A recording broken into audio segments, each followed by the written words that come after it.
These are 15 more lessons that I've learned from my 12 years of dating. My perspective on love has changed a lot over the years, so the lessons I spoke about in the last video weren't enough. I had to make a part 2. And maybe one day my perspective on these lessons will change, but this is where I'm at right now as a girl who's been through the ringer many, many times, and who's also researched relationship psychology a little bit too much. So without further ado, lesson number 1 is your emotions aren't always the greatest indicator on whether or not you should be with someone. And this goes 2 ways. Having intense emotions doesn't necessarily mean you should pursue a relationship, but having neutral emotions or even temporarily negative emotions about someone doesn't necessarily mean that you should break up either. You should never make rash decisions based off fleeting emotions because they can be impacted by so many things like our attachment style, where we are in our menstrual cycle. So before acting, always consult your logical brain first and give it some time. Number 2, have a list of qualities you want in a partner. And when I say a list, I don't mean physical qualities or a type of job. I mean that they're kind, honest, that they have a similar sense of humor, similar morals.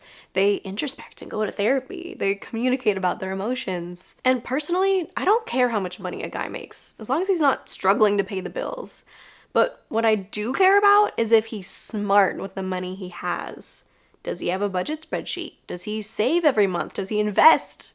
Because financial arguments are one of the top reasons for divorce. And so when you go on dates, don't go purely based off if y'all vibe.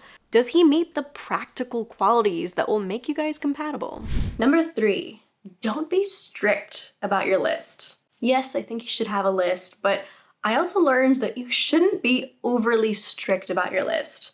If you wrote down 100 qualities that you need to find in a partner, or else you'll never get into a relationship with them, really ask yourself why you need every quality on that list. Are you actually dismissive avoidant and are trying to protect yourself from ever falling in love by requiring your ideal partner to be this perfect person that doesn't actually exist? Remember, everything in balance. Don't settle on someone who doesn't at least meet the obvious standards that you deserve just because they make you feel intensely. But also, don't dismiss someone just because they have some minor differences in how they view the world or flaws that everybody has. This is something that I had to learn, that I was being way too picky with my list as a subconscious way of trying to protect myself from ever entering a relationship. Number 4, there won't be any signs that he's near. When I was single, I used to be desperate to meet my future boyfriend and would try to intuit when they were coming into my life. There were multiple times where I had this deep gut feeling that he was right around the corner, but that corner extended for years and years. He never came anywhere near those moments. And so I learned that there is no sixth sense feeling that will tell me that I'm going to get into a relationship soon. But now that I have a boyfriend, I was curious what I was feeling a couple days before I met him. So I went back through my journal and I had written about how it felt like my future partner was so far away and I was never gonna meet him, which is ironic because I met him the day after that journal entry. And I now realize that trying to intuit when my partner would come into my life is a form of attachment instead of just living in the present moment. And attachment pushes our desires away. Number 5, knowing they're my husband on the first date. Similarly to the last point, I wanted the universe to give me a giant sign that someone was going to be my husband when I first met them. Otherwise, I didn't want to waste my time getting to know them. I had a crippling fear of getting to know someone and then getting heartbroken in the end. So I needed to be certain on the first date that they were my forever person. But the universe doesn't operate that way. At least, not for me. I've genuinely heard stories of this happening to other people where they know someone is the one right away. And sometimes they're right, but sometimes, after years of being together, they were wrong and they broke up. I had a huge epiphany from the universe near the beginning of my current relationship that it's not in my life path to have that certain feeling from day one, because that's the whole point. Part of the spiritual journey that I'm on is surrendering that you'll never know if someone is the one until you actually get to know them. Needing to know if someone is the one right away is attachment to outcome, instead of living in the present moment. So instead, I needed to face my crippling fear of getting heartbroken because love is a gamble. It's a risk. God's never gonna give me a sign that someone is my forever on the first date. I have to actually get to know them to find that out. Number 6, a breakup isn't a failure. You both learned and grew together and potentially had a few beautiful years together. Just because it ended doesn't mean that it wasn't meant to be. Everything is impermanent, and even though it would have been nice to have a life partner till death do you part, even short relationships are beautiful and worth experiencing. Number 7, you can't convince someone to love you. There's no perfect combination of words you can say. People can only meet you as deeply as they've met themselves, and if they're scared of love and don't want to do the inner work to heal, there's nothing you can do to make them want to. Pining over needing them to change in order for you to be happy is actually a sign of your own anxious attachment issues. So instead of pointing the finger and blaming them for your hurt, flip the mirror on yourself and ask yourself why you would want someone so badly who can't give you what you need.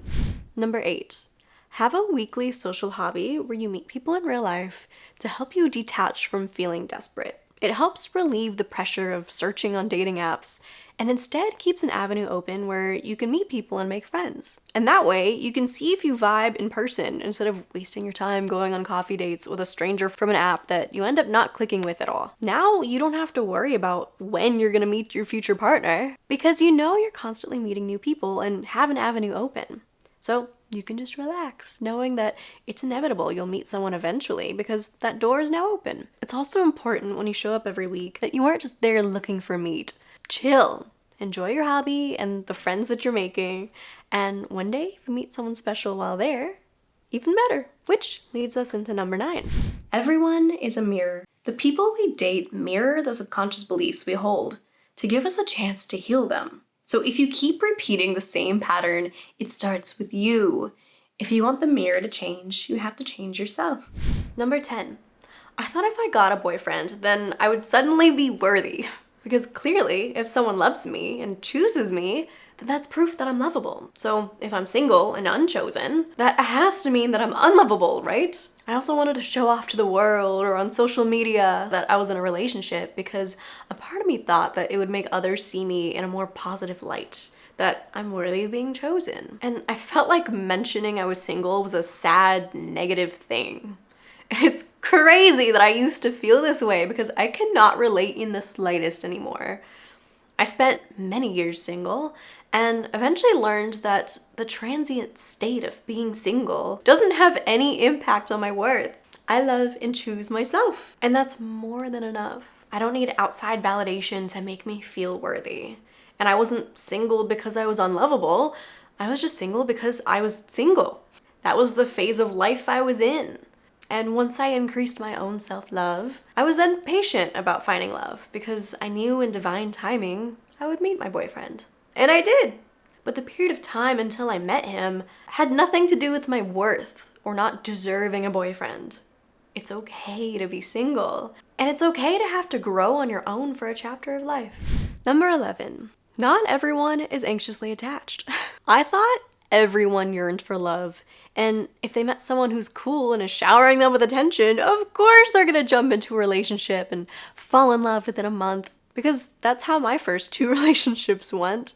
But when exploring the dating pool as an adult for the first time, I quickly learned that that's not the case.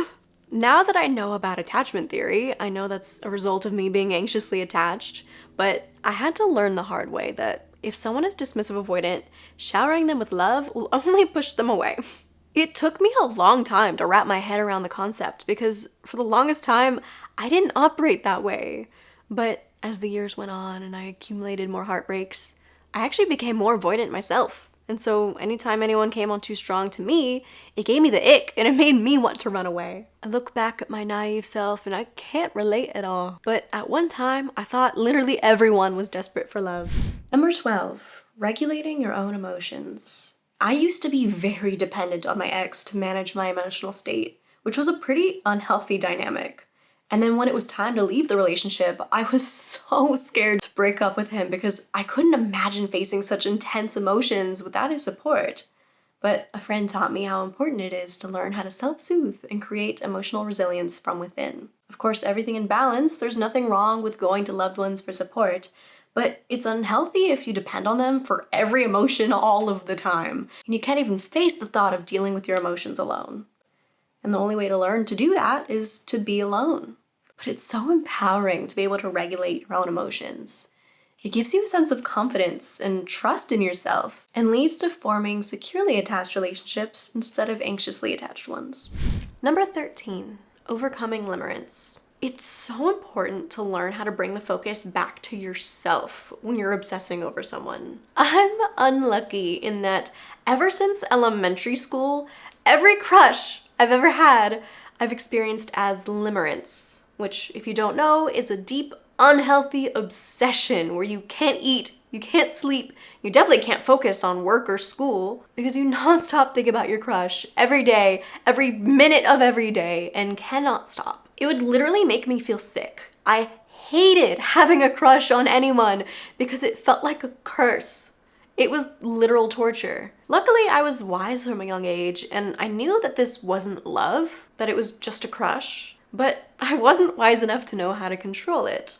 But as an adult, I've learned how to observe my thoughts and then bring my focus back to myself and what I'm doing over and over again. If I catch myself daydreaming about them, I'll imagine my energy going from shooting outwards towards them to pulling it back towards me, having the energy be sucked back into my body. It's not easy at first because it's addictive entertaining daydreams about your crush, but meditating every morning is immensely helpful in training your brain to be the observer of your thoughts rather than get carried away by them. Training your mind greatly helps reduce limerence. Number 14, sex is a want, not a need. If you can't go without sex for a few months, what are you gonna do? If you have kids or if your partner falls ill for a long time, are you gonna cheat or otherwise feel this immense pain that your relationship is lacking and dream about leaving them? I think it's such an invaluable skill to learn to detach from needing sex by intentionally spending some time celibate while you're single. That way, when you're in a relationship and you ever need to take a long break from sex for whatever reason, you know how to control your lust instead of letting it control you. And still find contentment being together. Number 15, charisma is not important. I used to only want to get involved with someone if they were charismatic because it's really attractive. But I've learned that in the long term, it literally matters so little if someone is charismatic. Charisma is not what makes a relationship good in the long term. The actual relationship you have with each other or how you treat each other is what matters. Not if they're sparkly in the first meeting. And charisma can often accompany red flags. Not that it's a red flag in and of itself, but players are often charismatic. So more often than not, in my experience, the guys I've met who were charismatic were bad news. And even myself, when I was younger, I feel like I used my charisma for evil a few times when I had zero desire for a long-term relationship but was just looking for some fun. So I know this phenomenon very well. Luckily, I'm no longer in that unevolved era anymore, and charisma is no longer something that I really care about. It's a nice bonus, but it's not necessary by any means and has zero impact on how good a relationship is in the long term. So if someone you meet isn't charismatic on the first date, give them a second chance because they could be a wonderful partner in the long term. So those are 15 lessons that I learned about love.